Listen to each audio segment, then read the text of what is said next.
Hi everyone, this is Dr. Cheryl Selman and welcome to The Love Code. This is a show that's really dedicated to uplifting your spirits, to offering healing, to inspire you, and to remind you that you can live the life you've always dreamed of. And as always, it's just wonderful having you here with me because I have another inspirational conversation that I know will really open and expand your heart, your mind, and let you know all things are possible. I always like to welcome people who may be listening for the very first time and to let everyone know if you'd like to get the archives of this show, then you can do that in two ways. You can go to my Facebook page, which is What Women Must Know, and the other option is to opt into my newsletter on my website, which is drcherylselman.com. And it doesn't matter. You can go to both places. You can like me at Facebook. You can opt in because then I get to send the archive shows to you every week. And in addition to the Love Code, I have another show on Progressive Radio Network called What Women Must Know. And that's a weekly show every Thursday at 4 p.m. Eastern Time. And if you opt in, either place again, then you will actually get both of those shows sent to you. So they'll either be posted on my Facebook page or they will be sent to you right into your inbox. So I hope you'll join me, hope you'll opt in, hope you continue to listen and be inspired. You know, in this day and age with all of the news that we're bombarded with, and by the way, I do not listen to television. I don't even have a television anymore.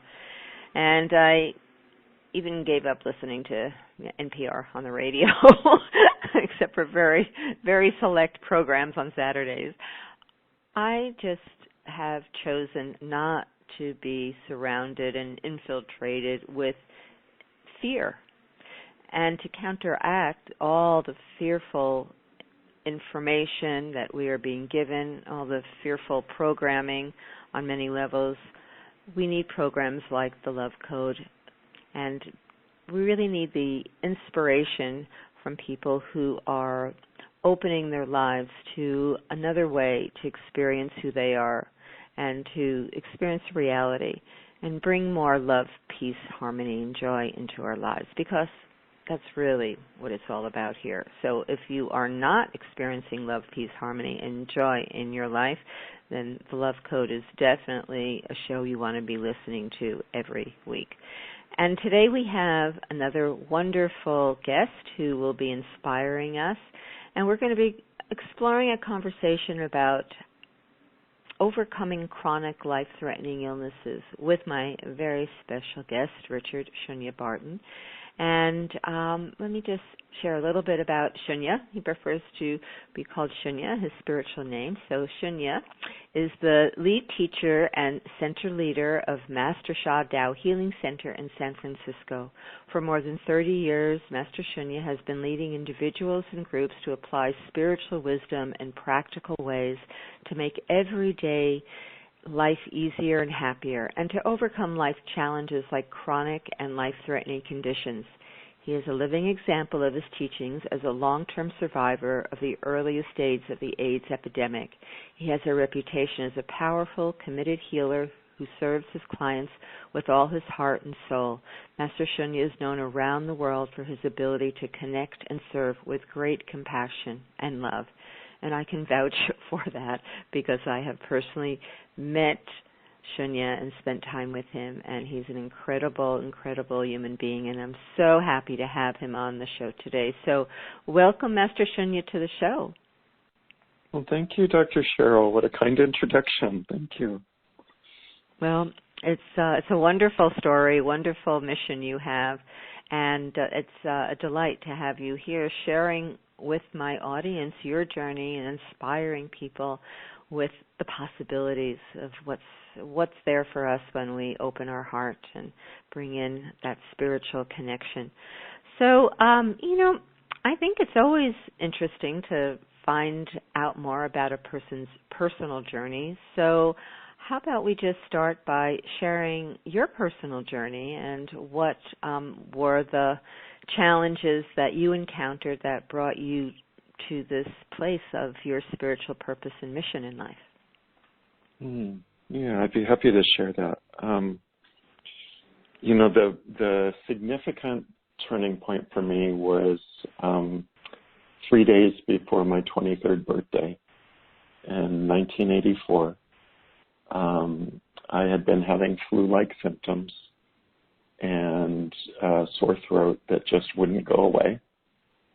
And I was in college at San Francisco State University. And the doctors on campus had seen me and they said, we really can't get a handle on what this is. They tried antibiotics. They tried different ways of healing what was wrong, fevers and sore throat and swollen glands.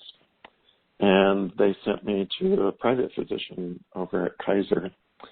And the doctor ran a whole bunch of tests to rule out things that it could have been. And then he sat me down and, I was like just 22, just about to turn 23. And here's this guy probably in his 50s in a white lab coat sitting behind a big wooden desk. And he says, well, I have good news and bad news. The bad news is that you seem to have whatever this disease is that's killing the guys here in San Francisco and the guys in New York. And the good news is the guys in San Francisco don't seem to be dying as fast. Oh, that must have made your day. What good news is that? So that was a big shock. And, I was aware that there was something happening, that there was some virus out there or something. They didn't even know if it was a virus, actually. They just knew there was something, that there was some kind of disease that was going around. And nobody really quite knew how it was spread. There were different theories, and that it was, it had first been identified in 1981. And by the time I was diagnosed, it was, the name in my diagnosis was gay lymph node syndrome. And about 6 months after that, I think it was, the actual test for HIV and the name HIV was put on it. And so, of course, when I tested, it turned out positive. So I was one of the earliest cases of HIV before they had a name for it. And it was very surreal for the next few days, just kind of having like 1 foot in the grave and 1 foot on earth and trying to figure out what does this mean for me. Fortunately, I'd been exposed to a lot of spiritual wisdom. I remember in high school for Father's Day or his birthday, getting my dad a copy of the Tao Te Ching because he wanted to read that, which is ancient Chinese wisdom. My mother, I think the year I was a freshman in college, had studied Course in Miracles. And I had been just exposed to, there was a wonderful woman who was a spiritual teacher. Her name was Betty Bethards, and she was a conscious channel. So she would receive messages from heaven, from certain beings of light, and speak those messages out. But unlike someone like Edgar Cayce, who went into a trance, she did it all consciously. So she would remember what she said. It all just came through her very consciously. And she said that her messages were from a group of beings that included White Eagle, the Buddha, other heavenly beings that were tasked with helping Mother Earth. And, when I first heard her, I thought, okay, this is really interesting. We actually first heard her on the radio doing dream interpretation. She had a show where people would call in and tell their dreams, and she would interpret the dreams. And one of the books she wrote was on symbols that are in your dreams and interpreting your dreams. And we heard her on the radio, and we kind of went, wow, this is really cool. And we started interpreting our dreams, and then she also taught meditation. And she used to say, meditation, affirmation, and your dreams are 3 free gifts from heaven. And so I learned to use those. And then when I got this diagnosis, I remember walking by a spiritual bookstore and looking at the window and looking at the books that I was familiar with and thinking, okay, well, now's where the rubber meets the road. Now is the time that I'm going to have to just put everything I know to use and see if it really works. And I didn't know. I didn't know if it would work or not work. So that's when I started applying everything that I'd been learning to my health and well-being. And, at that point, everyone from my doctors to my psychic were telling me I was going to be lucky if I lived to see 30. And here I am, 58, and somehow what I did worked. Wow, first of all, to have been diagnosed with a condition that no one really understood before was understood is pretty scary. And then to have all of these people predicting that you weren't going to live past 30 is like, can you give me some good news? Oh, wow. Yep. So what was it? So that, that was an overwhelming time for you. You were so young. You were, just 23. And was that when you were you involved with your career with dance at that time? I was studying musical theater at San Francisco State. I graduated about a year and a half later, and moved and ended up in Colorado and danced in small companies throughout the Midwest and the Mountain States. And I was a dancer for 10 years. Wow. So do you think, first of all, that having that passion for dance was part of your healing process? I think having any passion is, you have to have a reason to be alive. You have to have something that you want to get up for every day. Without that, I probably would have laid down and died a long time ago. What were some of the spiritual tools that you used at that time? The 3 that I mentioned: dreams, prayer, and dreams, affirmations, and meditation. So I would interpret my dreams and receive messages from heaven through my dreams that help guide me in my life.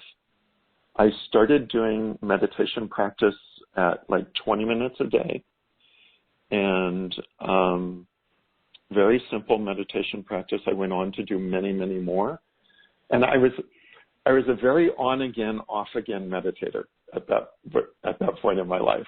Like when my life was really crumbling around me and challenging, I'd be like, oh God, I just have to sit down and meditate. And I would get very consistent with my meditation practice, and I would meditate every single day, and then my life would start getting better. And then as my life started getting better, I started getting more and more lax about doing my meditation practice. And then slowly my life would start falling apart again. And I'd be like, oh, wait, I need to sit down and meditate. So after a while of doing this, I actually just became a consistent meditator. But it took me a while to just watch the pattern a few times and go, wait, I really don't want to go down this road anymore. Yeah. So what do you think happened to you at that point that gave you the determination and resilience to overcome something that you probably didn't get a lot of encouragement of actually overcoming, being able to overcome at that point? Part of it's my family. I was really raised in a you can do it kind of family. My father he grew up in a working class neighborhood on the south side of Chicago, and he put himself through school and literally became a rocket scientist. Wow. So in our household growing up, it was like you just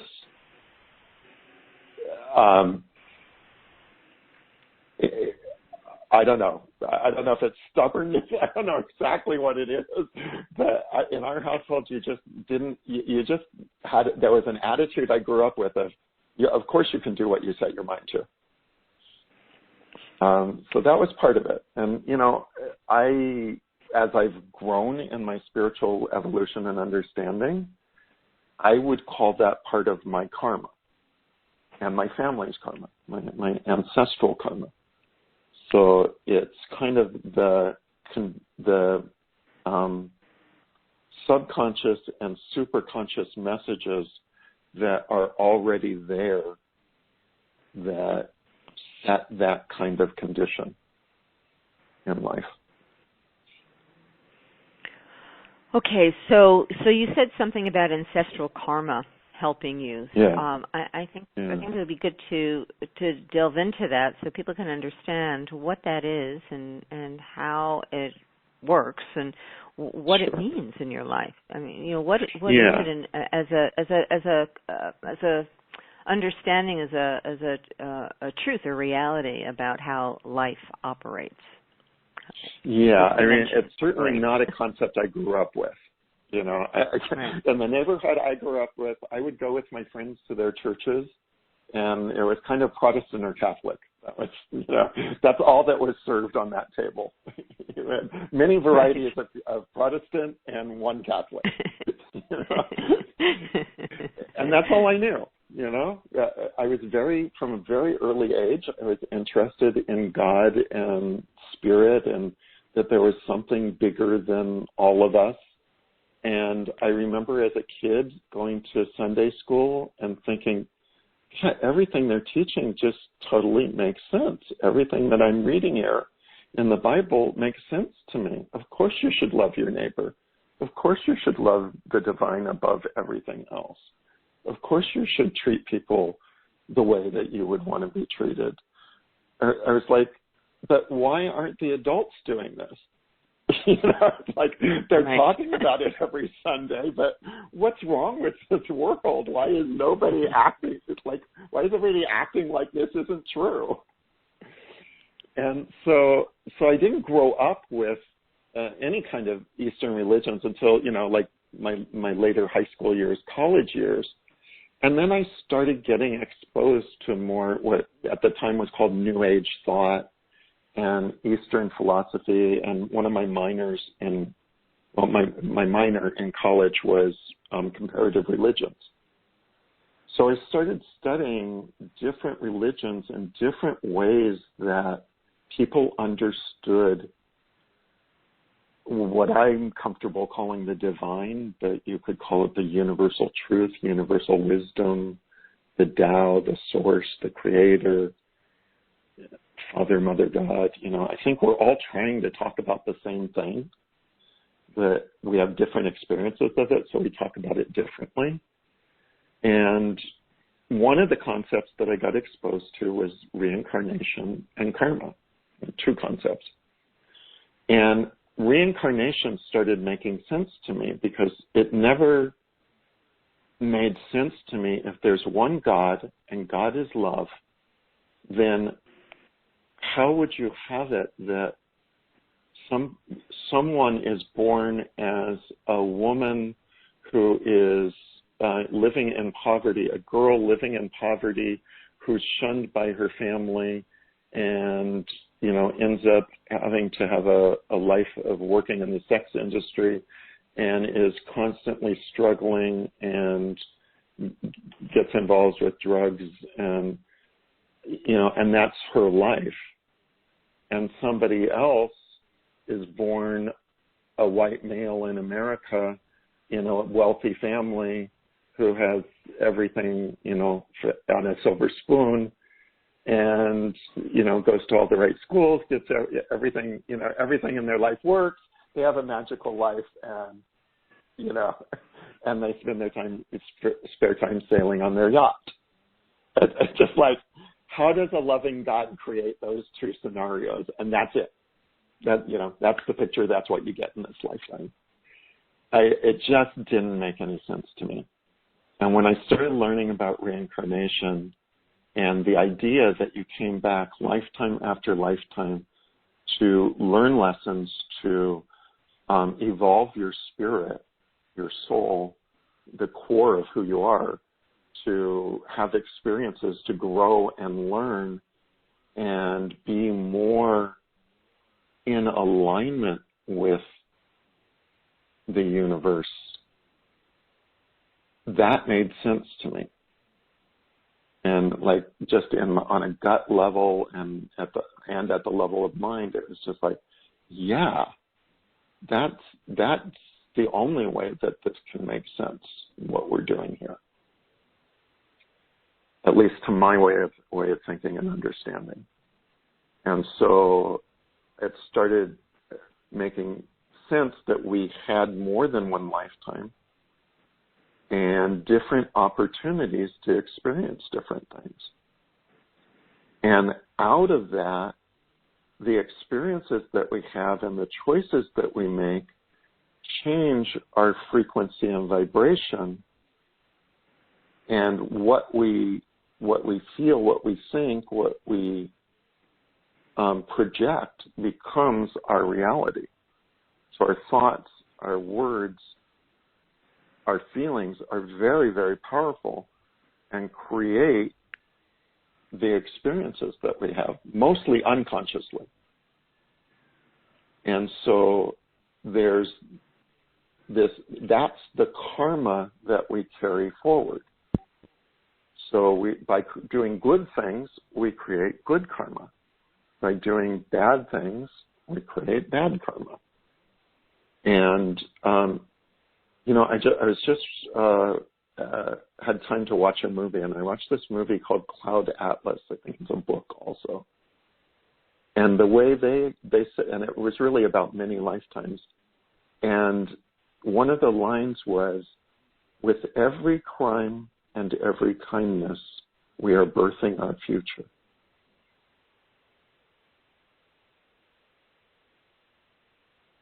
And that's how I believe karma works. Well, can I ask you a question? I think I get into trouble when we start using words good and bad, because that's that's a duality in our world. I think religions get into trouble when they start defining things as good and bad, because I don't think there is a good and bad.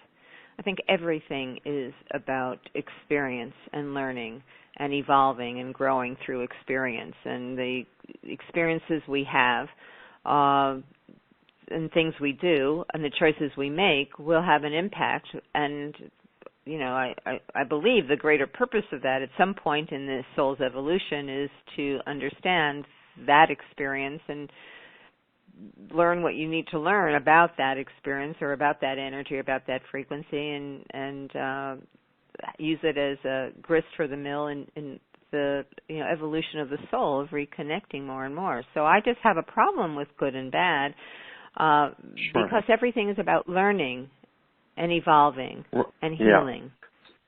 So if you're looking at it from the long view, that's absolutely true. If you're looking at it, if you can rise above the dualistic nature, like you said, good and bad, if you can rise above that and see that everything is learning, that's beautiful. So everything that every human being is doing, they're doing, I believe, at the level of they're doing the best they can do at the level of consciousness that they're at. So, all of us in our lifetime, I'm sorry, almost everyone I've met in their lifetime has at least one thing that they can look back and say, oh, I wish I hadn't have done that. Or, I would have done that differently. Or, I wish I could take back the hurt that caused. Now, if we learn from that and we transform and we become better people, that's wonderful. But we've still hurt somebody. We've still caused harm, whether that's lying, stealing, cheating, killing, taking advantage, leading someone down a path that leads to negativity, despair, other kinds of unpleasantness, leading them into darkness rather than into light. All of those things, yeah, you can say, it's good learning. I did that and I learned I don't ever want to do that again. But in that moment, it's hurting another soul.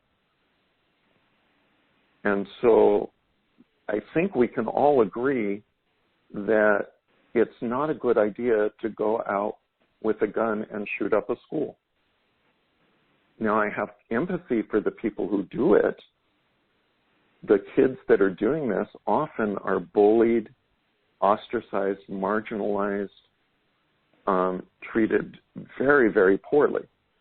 And anybody who's been treated poorly in school understands something about what that feels like. And some people get that more than others. Does that mean that they should pick up a gun and go to school and start shooting? I don't think so. I think that's bad. So in my experience with dealing with these kinds of questions,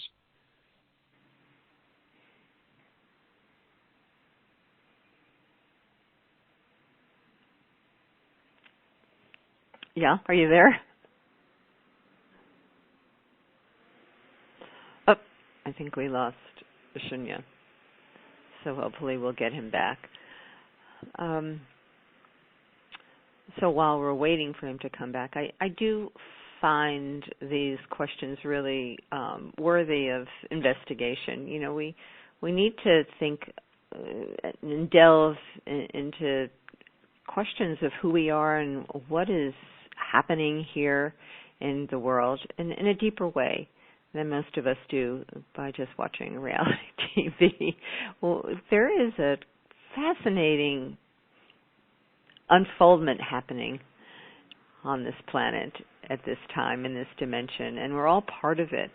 And I have been witnessing lots of miracles as people choose to focus on reconnecting to their greater self.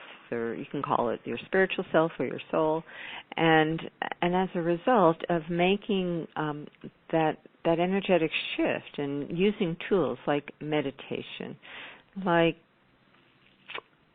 inspiring books, or going to churches or healing centers, whatever. There's a huge variety of ways we can be reminded of who we are. I've seen circumstances change.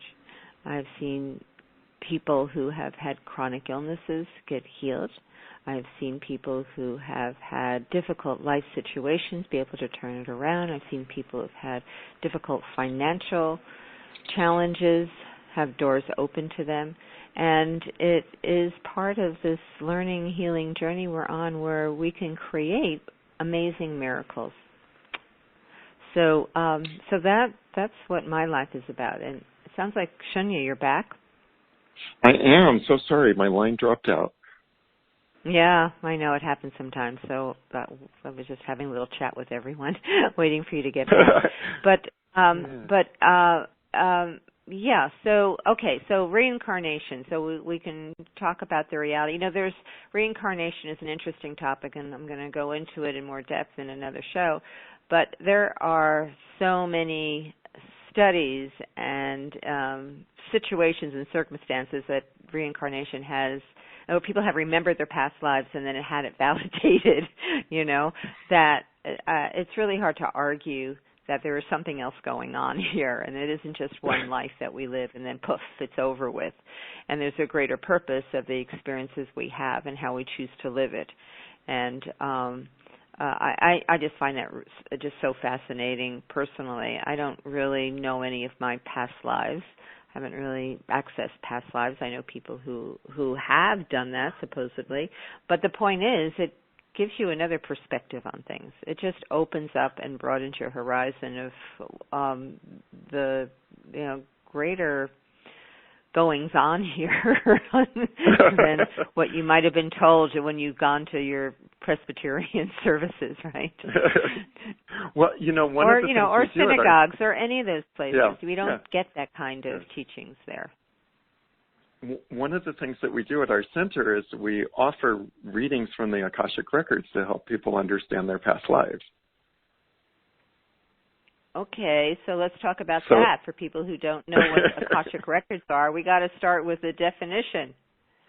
Okay, so the Akashic Records is... wait, you know what? We didn't finish ancestral karma. So okay. I want if we're going to talk about these terms, I want everyone to kind of get the definition and understand it so we don't lose anyone along the way. So ancestral karma, let's go back and finish that conversation. Okay, so very simply put, ancestral karma, so the karma that you create by doing good things or bad things. And good things, and as we were saying, when you look at it from a very enlightened perspective, you can move out of looking at good and bad and look at it all as all learning.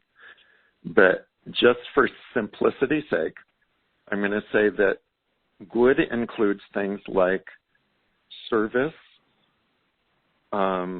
compassion, love, forgiveness, sharing light with people, gratitude, love, care, and compassion. Those are all examples of service, of good karma. Bad karma includes things like lying, stealing, cheating, taking advantage, killing, harming others.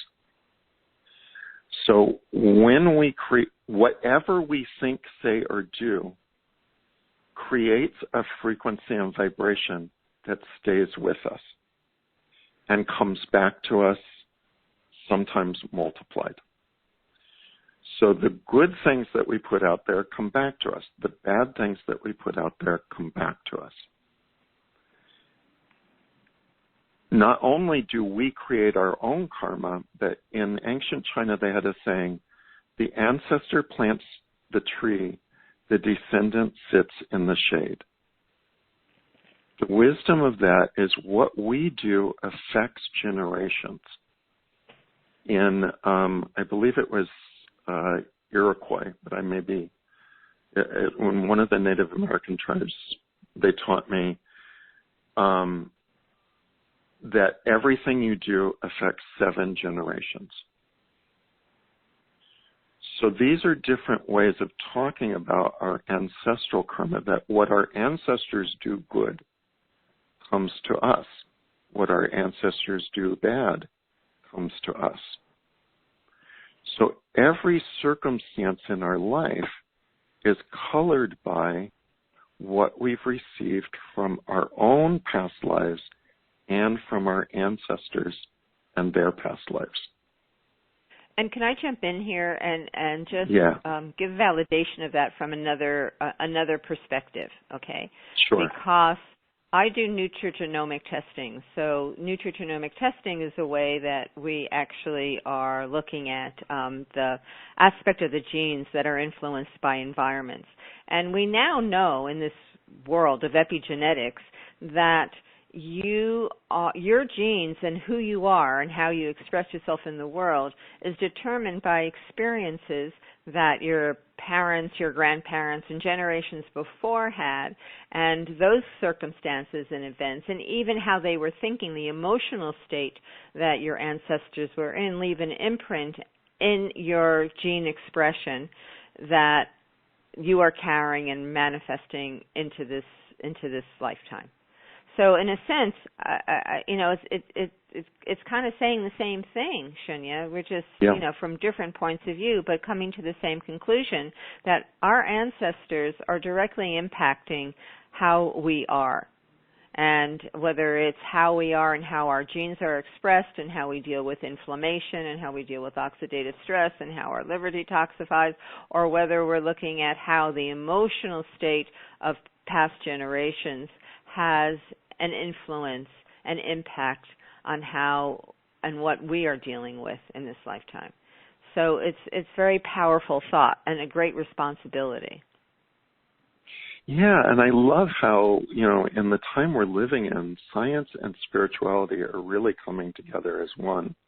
And when we look at quantum physics, we start to understand how, somewhere back in the Middle Ages, science and spirituality got separated, and it was decided that they're two different things. But they're not. It's always been one. We're just looking at it through two different lenses. And one of the things that I think it's really important to say, especially when we talk about chronic life-threatening conditions, anything that I'm talking about, you can use it two ways, and I've seen people do this. One is to beat yourself or others up and say, oh, I did bad things, or she did bad things, and that's why she's sick. Oh, she's got cancer. I always knew she was an angry person. Blah, blah, blah, blah, blah. This is bad karma. This is not a right understanding. It's just increasing the negativity.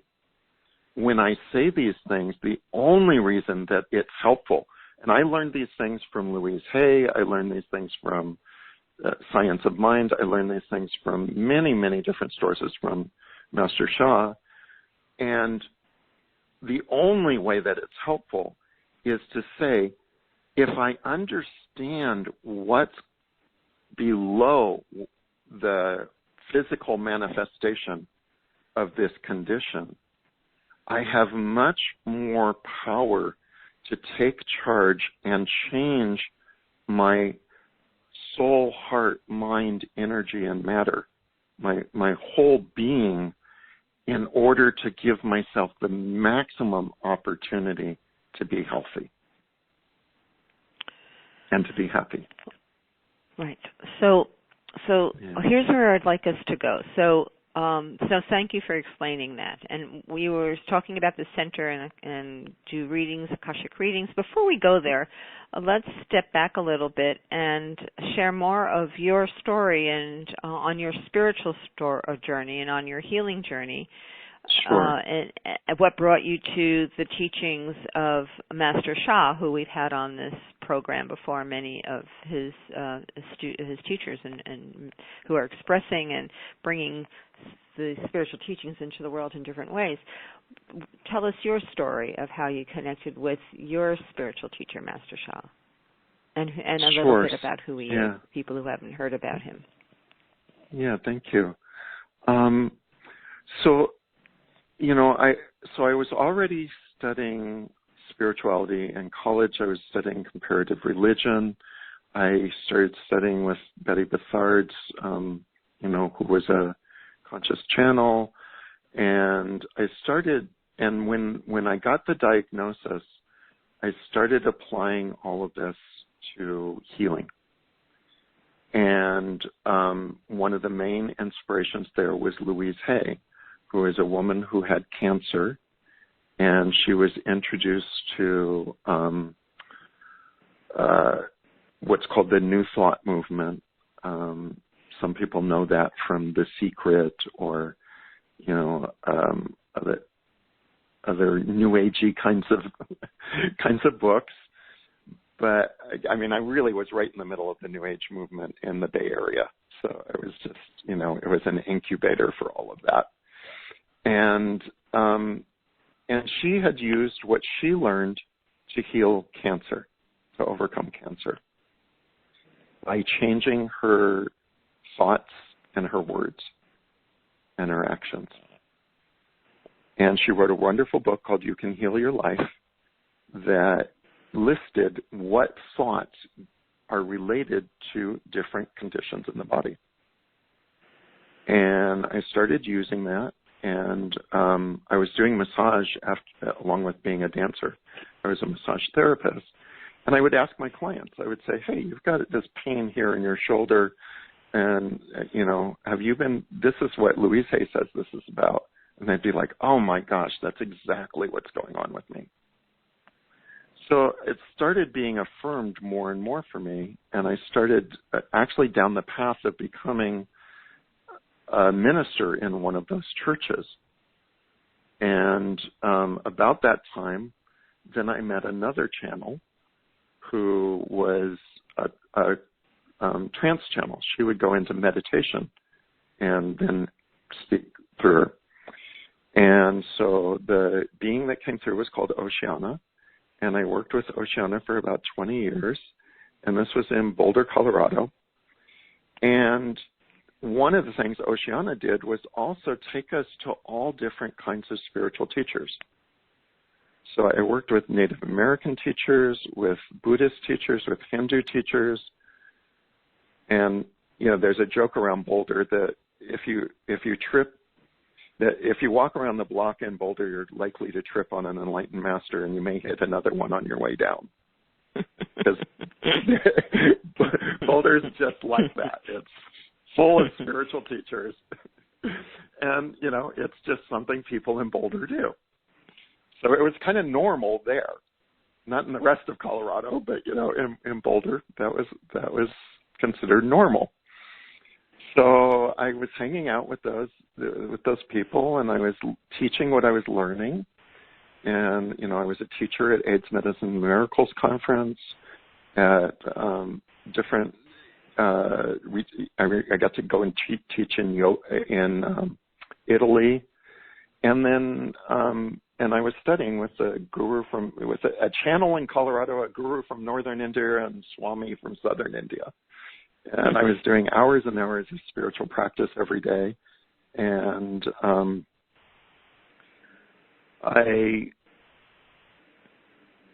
in 2000, my health path, my health journey, and my spiritual journey have been very interrelated. And I will say that in 1995, I went through a period where I almost died of AIDS-related pneumonia. And I thought, I'm doing all the right things, but it's not working. And I actually was pretty angry about it. It brought up a lot of hurt and disappointment and anger. But I was in my hospital room, and my teacher called me, and she said, you don't have to die. And I was like, is that what I'm doing? Because it didn't feel that bad. I was like, I thought dying would be much more painful than this. I thought it would be a lot worse. And then I thought, well, is that what I want to do? Do I really, because part of my journey with it was understanding that a lot of my disease was I didn't want to be here. That I found the world very unfriendly and unwelcoming. And, I was joking about why don't the adults behave like this, that the older I got and the less that I saw adults treating each other with love and care. I've always known inside that there's some place that isn't like that. And I was like, fine, I'll just go back to that place. I don't really need to be here. And I had to make a decision. I made a conscious decision at that point in the hospital to say, wait a minute, is that really what I want to do? Do I really want to just roll over and die? And I thought, no. And between my change in consciousness and my spiritual practices and the antibiotics in the, that I was receiving, I got better. And I continued to move forward in my spiritual practices, doing a lot of forgiveness for the world, for the way things were, and focusing more on how much love can I experience and create. So I got better. A year later, medications came around that worked, that actually worked. And between taking medications and doing spiritual practice, I continued to get better. And then in 2006, I met another teacher, Master Sha. I really wasn't looking for another teacher, but at that point, I was living a good life. I was living in Hawaii. I was doing massage in 3 different spas. One of them was on the beach.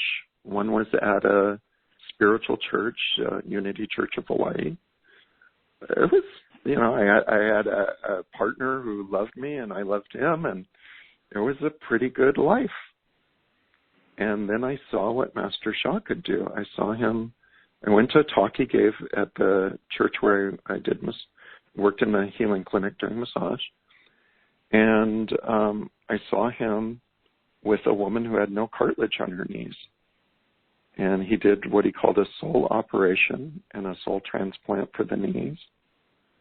And within like an hour, she could walk without a cane, and she was sobbing because it was so transformational in her life. And I was sitting literally in the back row of the church watching all of this, and I was like, whoa, that's amazing. I do really good massage and energy work, but that's well past what I can do. And so I said, hey, I want to learn from this guy. And so I started studying with him in 2006 with the idea of, I want to learn how to do miracles. And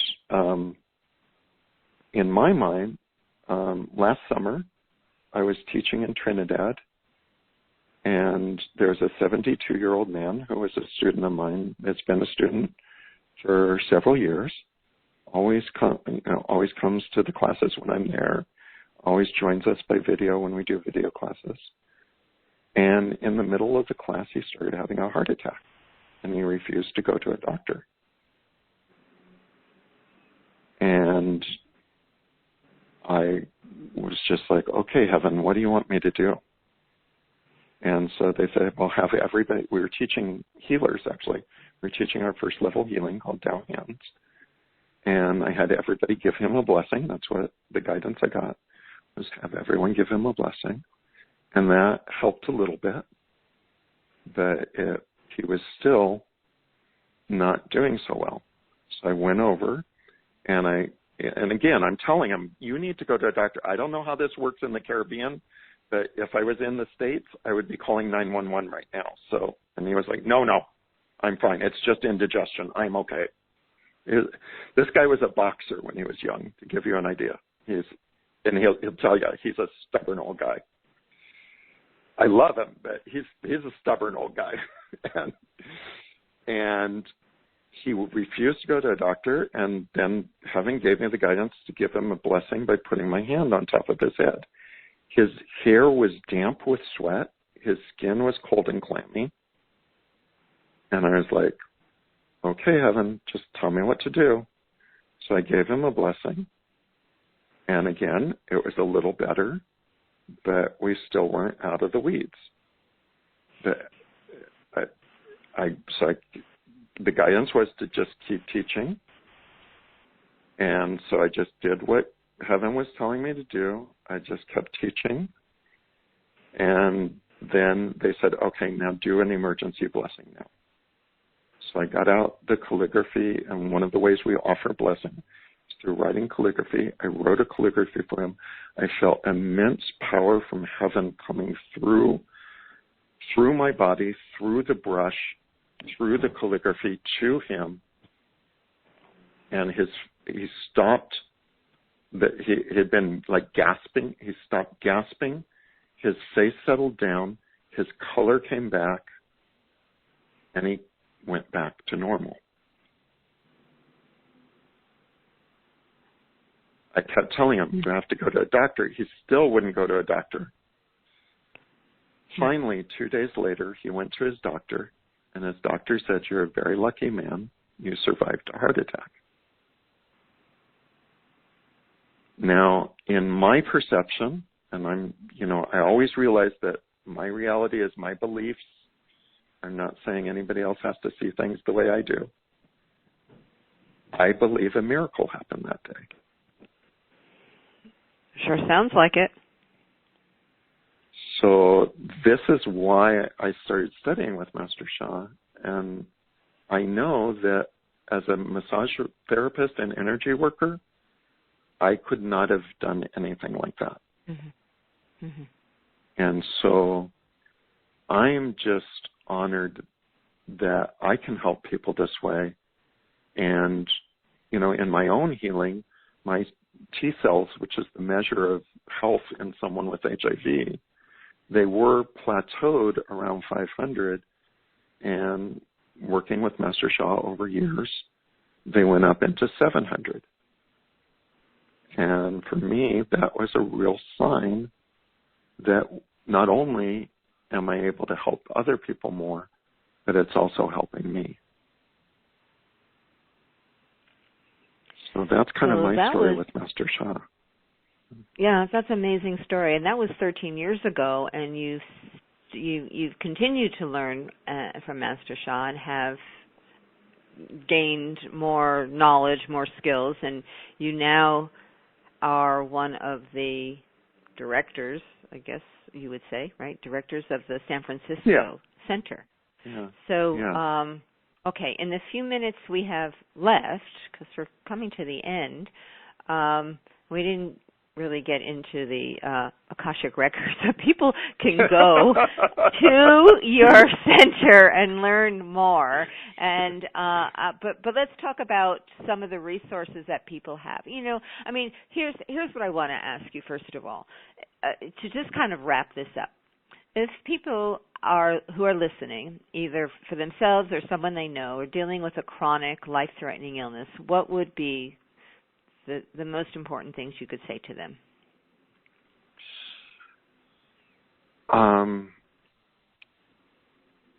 Love melts all blockages and transforms anything in life. The best healing medicine is love. We all have the power innately in our bodies to heal, and miracle healings happen all the time.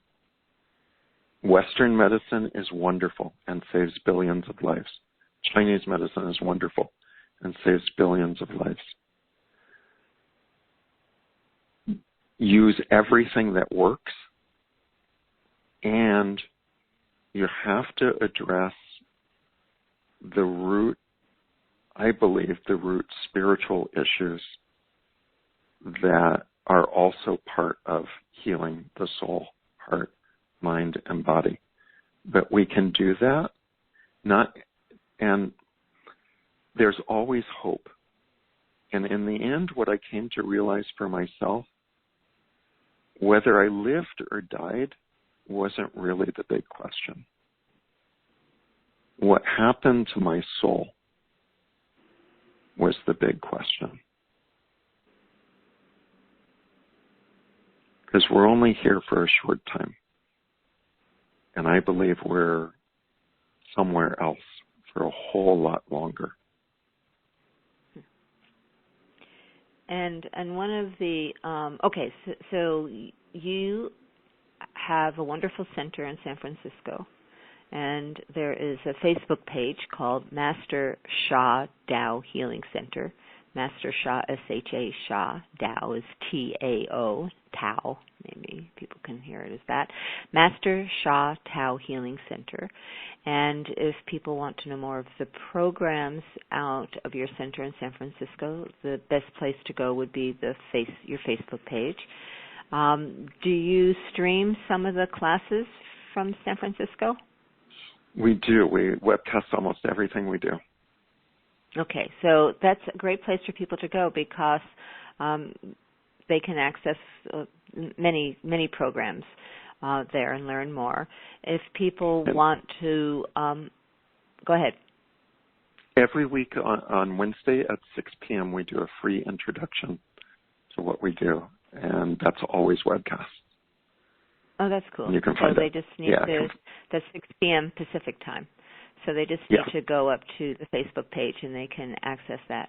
And the other website that we want to give people is the lovepeaceharmony.org website, because when you were talking about Love Heals All Blockages, I know that one of the most powerful vehicles to access that energy of love is through a chant that Master Sha has brought through, and that is freely available for anyone to listen to. And, I've had other guests who've been involved with Master Sha's teachings who talk about how that song has totally changed their lives,